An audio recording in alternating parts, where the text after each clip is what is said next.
Good morning बच्चों। Good morning teacher.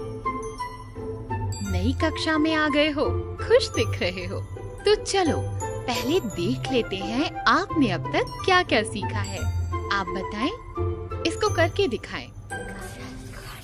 क्या हुआ, करो। मुझे नहीं आता मैडम। ये नहीं आता? चलो ठीक है, आप बताइए इसको कैसे करेंगे।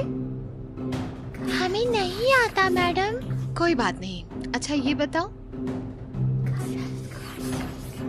हमें सिर्फ गुना भाग आता है। ये है पूजा, कक्षा 7 की गणित शिक्षिका।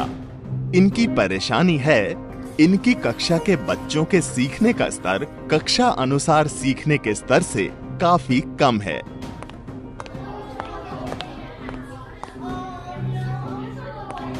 बोलो पूजा। क्या बताऊं मैडम, हमारी क्लास के कई बच्चों का गणित में लर्निंग लेवल काफी कम है। उन्हें पढ़ने में काफी दिक्कत आ रही है। अरे इसी पे तो हम अभी चर्चा कर रहे थे। ये हैं हमारे गणित के ARP।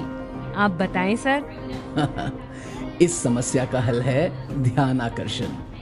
ध्यान आकर्षण? नए सेशन की शुरुआत में बच्चों में लर्निंग गैप को कम करने में मदद करेगा ध्यान आकर्षण। सबसे पहले शिक्षक बच्चों के वास्तविक लर्निंग लेवल्स का पता करते हैं।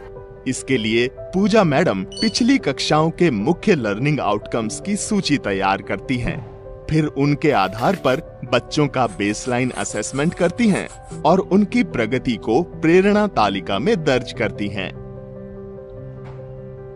सीखने के परिणामों की सूची, आधारभूत मूल्यांकन। मैडम, ये है बेसलाइन आकलन का परिणाम और आगे काम करने के लिए मुख्य लर्निंग आउटकम्स की सूची। वेरी गुड पूजा। चलो पहले हम लोग ध्यान आकर्षण कक्षाओं के हिसाब से स्कूल का टाइम टेबल बना लेते हैं।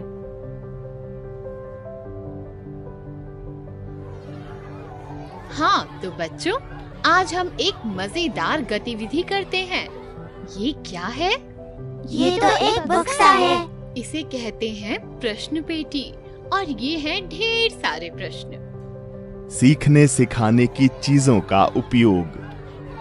पूजा मैडम पहले से ही इस गतिविधि के लिए TLM बना चुकी थी। इस प्रकार इस रोचक गतिविधि में बच्चे एक एक प्रश्न उठाते हैं और सामूहिक रूप से उसका जवाब देते हैं और साथ साथ सीखते हैं।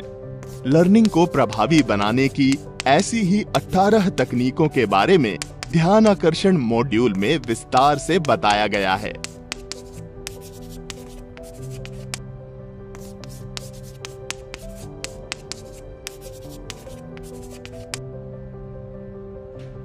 शिक्षकों ने ध्यान आकर्षण कक्षाओं में सभी बच्चों पर ध्यान देने के लिए बैठक व्यवस्था पर विशेष जोर दिया है।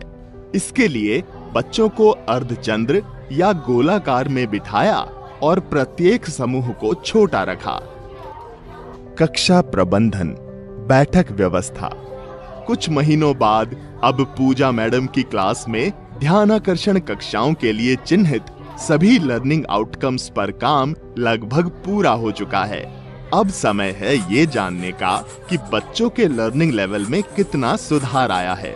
तभी वो कर रही हैं एंड लाइन असेसमेंट। बिल्कुल बेसलाइन असेसमेंट जैसा, बस सवाल अलग। एंड लाइन मूल्यांकन। इसको कारगर रूप देने के लिए SMC और बाकी सारे पेरेंट्स से मिलना भी जरूरी है ताकि उन्हें ध्यान आकर्षण के रिजल्ट्स का पता रहे। बच्चों ने काफी इम्प्रूवमेंट किया है और इसका श्रेय आपको जाता है। आखिर आपने बच्चों को डेली जो भेजा। इन नए टीचिंग लर्निंग के तरीकों से बच्चे भी खुश और टीचर भी। मुझे तो ढेर सारा फर्क नजर आने लगा है। सही कह रही हो, और ये सब तुम्हारी मेहनत का नतीजा है। अब मैं निश्चिंत हूँ और आप भी समझ गए होंगे कि लर्निंग गैप को कम करना हम शिक्षकों के ही हाथ में है। बेहतर शिक्षण, उत्तम अधिगम, दूर करे लर्निंग गैप हर कदम।